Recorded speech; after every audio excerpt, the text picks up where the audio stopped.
Hello. In this tutorial, I'm going to demonstrate a new example-based wrapping method called blend wrapping.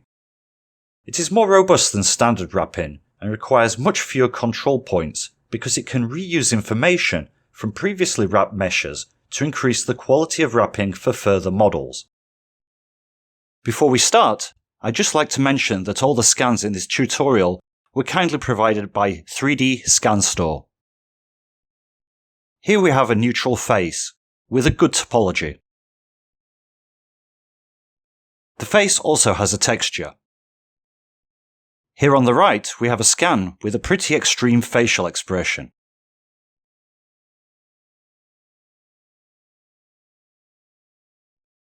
Let's see what a standard wrapping node can do with this. First, I'm going to create a polygon selection node.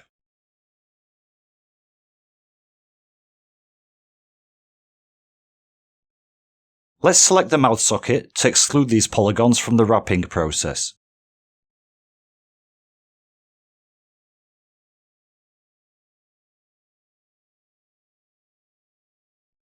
Let's also create a select point pairs node.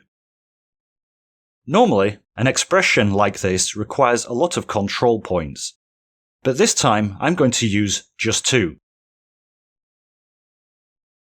I'm going to select one point on the upper lip and one point on the lower lip. I do the same for the scan.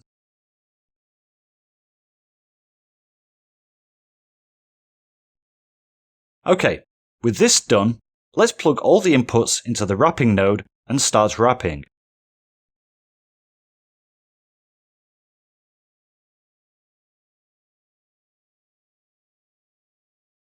Let me speed things up so we can see the result quicker.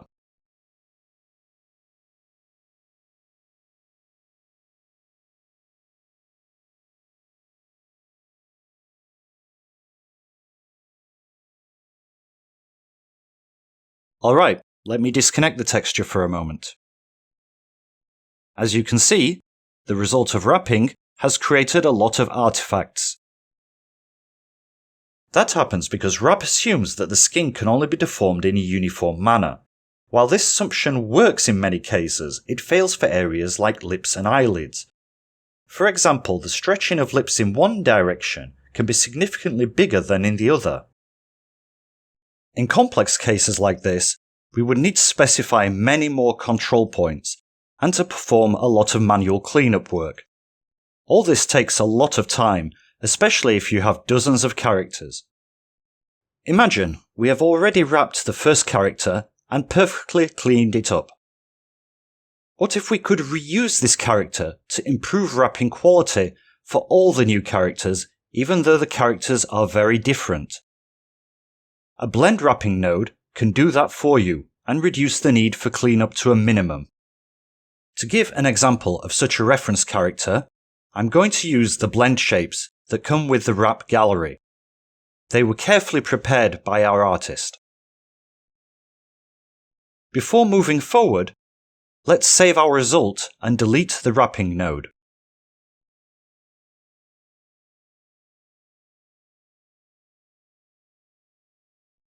It's time to create a blend wrapping node and see how it works. Note that it has very similar inputs to a wrapping node. I'm going to plug in the base mesh, the scan, the point pairs, and the polygon selection.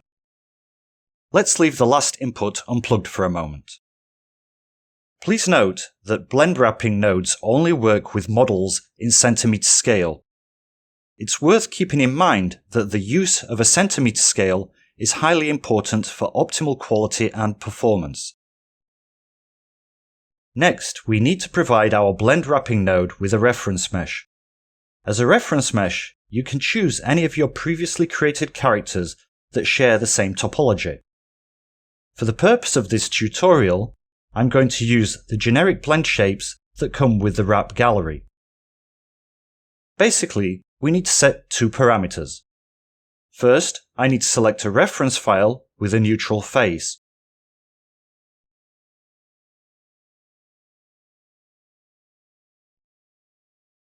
Next, we need to select a set of reference files with different facial expressions.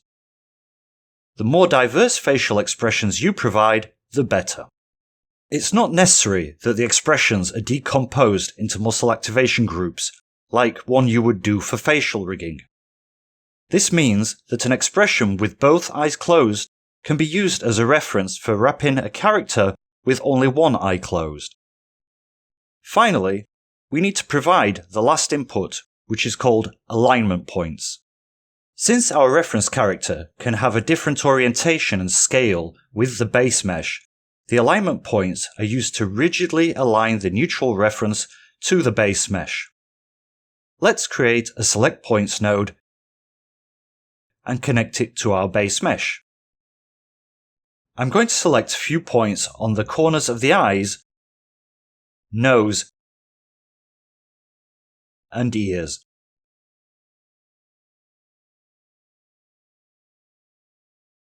Let's plug the alignment points into the last input. It will take some time to load all the blend shapes to the node. Now that everything is ready, let's click Compute.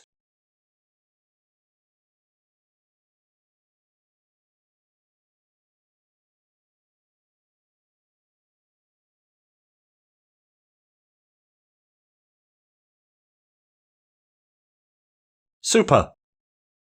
As you can see, the result is good and requires almost no cleanup. Let me bring in the result of the previously saved wrapping node so that we can compare them.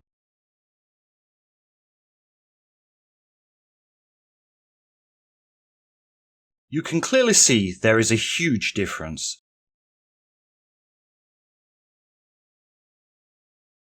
Here are a few more comparisons between regular wrapping and blend wrapping.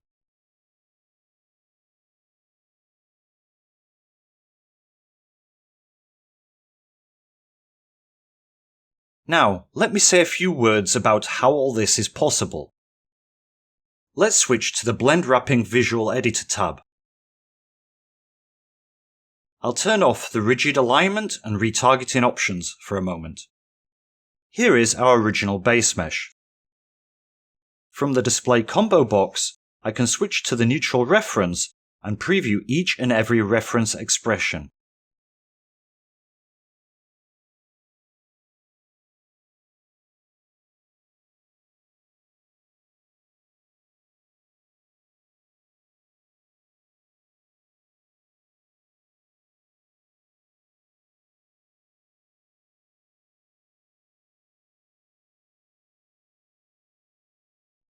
You can see that the reference head has a different orientation and scale compared to the base mesh. If we turn on the Use Rigid Alignment option, it will use the alignment points to find the rigid transformation between the neutral reference and the base mesh. It will then automatically apply the transformation to each reference blend shape. If we now click on Use Retargeting, it will automatically extract all the blend shape deltas and apply them to the base mesh, producing a set of personalized blend shapes.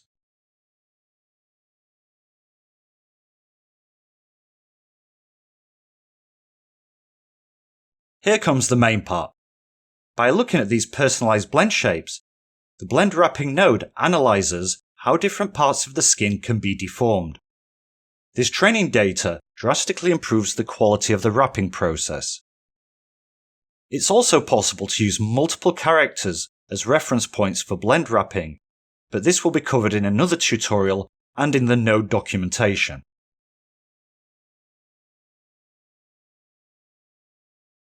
For now, let's run Compute again.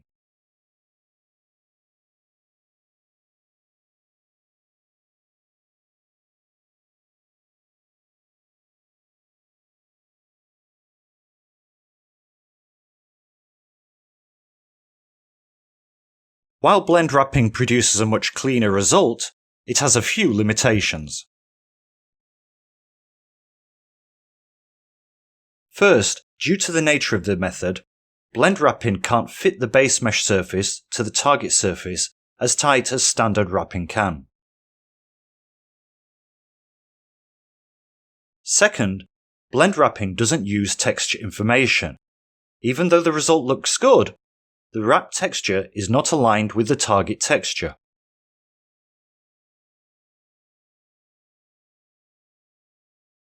Both problems can be solved by using optical flow wrapping after using the blend wrapping node.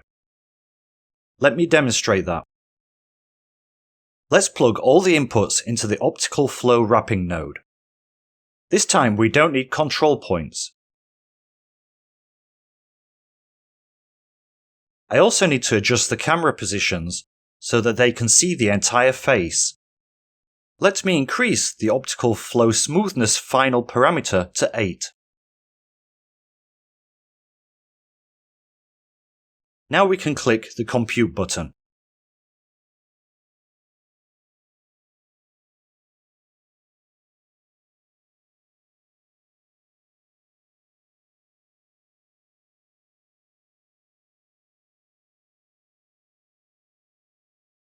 Here we go. As you can see, the surface is now fitted much tighter to the target mesh.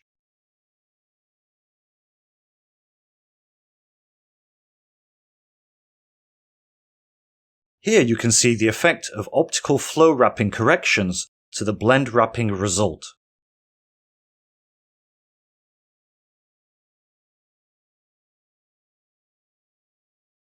You can also see that the textures were aligned with pixel level accuracy. All in all, we've learned how to wrap this pretty extreme expression using just 2 control points. Because we can reuse the information from a previously created character, the result is very close to production quality and requires almost no cleanup. I hope you liked this tutorial. Good luck, and I'll see you in the next video.